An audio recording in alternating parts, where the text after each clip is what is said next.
अभी हम question number 10 को समझने वाले हैं। ये एक्सरसाइज 1.1 है और एनसीईआरटी का बुक है क्लास 8 का। तो इसमें जो पहला दिया गया है, the rational number that does not have a reciprocal. Reciprocal क्या होता है?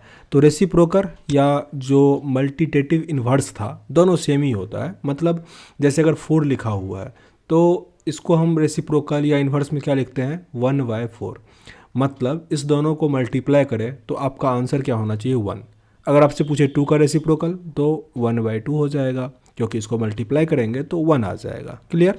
लेकिन यहाँ पूछ रहा है कि ऐसा रेशनल नंबर बताना है, the rational number that does not have reciprocal. मतलब उसका अपोजिट जो है, रेसिप्रोकल जो है, वो 1/4 नहीं होगा।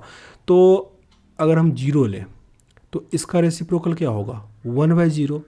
0 का वैल्यू तो 0 है, लेकिन क्या 1/0 का वैल्यू 0 होगा? नहीं, इसका वैल्यू इन्फिनिटी हो जाता है। क्लियर? तो यहाँ पे इसका आंसर क्या बन जाएगा आपका? 0।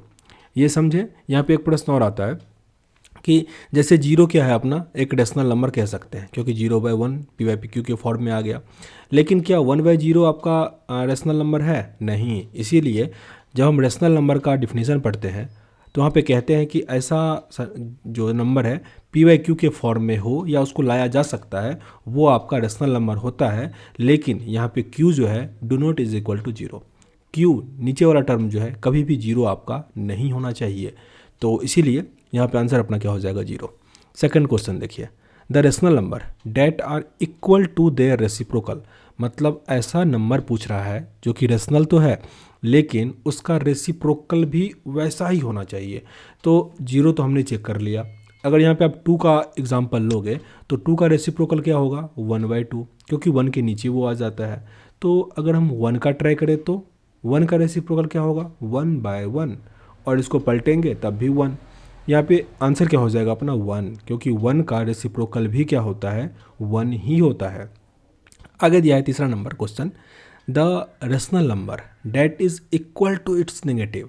मतलब ऐसा रेशनल नंबर जो अपने निगेटिव के बराबर है। तो ऐसा भी कोई नंबर नहीं है। हाँ, 0 हो सकता है। 0 का निगेटिव भी क्या होगा? 0। मतलब आप किसी को 0 रुपया दिए या 0 रुपया लिए, बात तो बराबर ही है।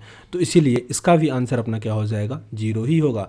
याद रखिएगा, 0, 1, 2, 3 जो भी आपका होल नंबर, नेचुरल नंबर है, सब क्या है आपका?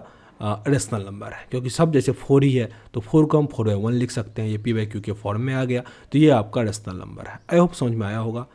अगर समझ में आ रहा है और सब्सक्राइब नहीं किए हैं, प्लीज़ सब्सक्राइब और शेयर जरूर कीजिएगा। देखने के लिए थैंक यू।